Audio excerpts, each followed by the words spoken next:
Salut, ici Miguel. Et à l'approche du 12 janvier, on se pose la question, que sait-on vraiment des tremblements de terre?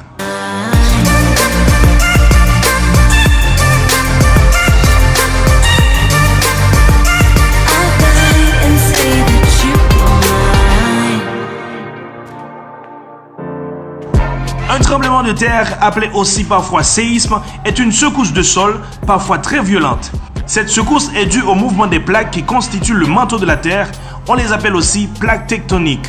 Entre deux plaques, si le sol est fragile, il se forme une faille, une sorte de grande fissure dans la roche. Lorsque les plaques bougent, les deux blocs de roche situés de chaque côté de la faille se déplacent brusquement.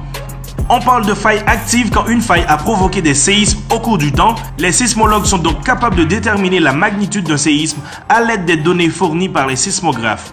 Les séismes sont détectés et enregistrés par des sismomètres. En effet, la Terre est la seule planète du système solaire à subir des tremblements de terre. Certains sismologues pensent que cela peut être expliqué par l'absence d'eau sur les autres planètes. Le monstre tellurique est le plus grand tremblement de terre jamais enregistré. C'est le séisme de Valdivia qui a eu lieu au Chili en mai 1960. Il était de magnitude 9.5 sur l'échelle de Richter. L'échelle de Richter mesure la quantité d'énergie libérée lors d'un séisme et se mesure de 0 à 9. Un séisme de magnitude 7 libère l'équivalent en énergie de 900 fois la bombe d'Hiroshima. Voilà, c'est tout pour les tremblements de terre. On se voit demain pour un nouvel épisode.